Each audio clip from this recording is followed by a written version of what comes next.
అభియోగం మోపబడ్డే ప్రూవ్ అవని అప్పుడు మాట్లాడదాం మన ఇద్దరం. ప్రూవ్ అయితే ఎలాగంట?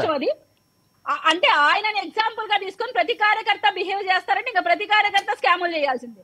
జగన్మోహన్ రెడ్డి గారు ఇన్స్పైర్ చేయాలంటే, లేదా ప్రతి కార్యకర్త రౌడీ షీటర్ల దగ్గరికి వెళ్ళి పరామర్శించాలి, ప్రతి కార్యకర్త బూతులు మాట్లాడిన వాళ్ళకి పదవులు ఇమ్మని చెప్పాలి. ఇదే ఇంకా జగన్మోహన్ రెడ్డి గారి పార్టీ స్ట్రక్చర్ అయిపోతుందేమో. డిసిప్లిన్ అంటే ఏంటన్నా? పార్టీ ఆఫీసులు బద్దలు కొట్టమని చెప్పడమా? పార్టీగా ఇతర పార్టీ నాయకులు బూతులు తిట్టమని చెప్పడమా? డిసిప్లిన్ అంటే పార్టీ ఆఫీసులు తగలబెట్టమనా? వాళ్ళు ఇబ్బంది పేపర్ ఆఫీసులు తగలబెట్టమన్నా డిసిప్లిన్ అంటే? మనం కూడా డిసిప్లిన్ గురించి మాడితే చెప్తారు, దాని విషయాలు ఉన్నాయి కదా. మీరు సురేష్ గారి పాత్రగా పోషించండి. నేను మీకన్నా సురేష్ కాదమ్మా, మీరు వాస్తవాలు మాడితే వాస్తవాలు మాడదాం. నేను విశ్లేషకుడిగా ఉన్నాను. నువ్వు అభియోగం మోపబడిన వాడిని దోషి అంటే నేను ఎలా ఒప్పుకుంటా చెప్పు? టీడీపీ ఆఫీస్ ని బద్దలు కొట్టి ప్రత్యక్షంగా ఈ రోజు ఆయన వాళ్ళ పార్టీ క్యాడర్ అలా చేయిస్తూ ఆయన సమర్థించి మాట్లాడారు. ఆ రోజు అవును నా ఫ్యాన్స్ హర్ట్ అవుతారు, వాళ్ళకి బీపీలు వస్తాయి, పగలు కొడతాయని చెప్పారు.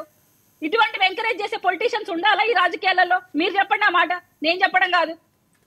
జగన్మోహన్ రెడ్డి చేసిన పనికి పార్టీల దాకా ఆపాదించుకుంటే చాలా ఉంటాయి. ఇటువంటివి ఎవరు అలాగదమ్మా, ఏకంగా పిఠాపురంలో నగర బహిష్కరణ, సంఘ బహిష్కరణ జరిగిన వాళ్ళు ఉంటే మరి జనసేన పార్టీ ఉండాలని మాడితే ఎలాగుంటది?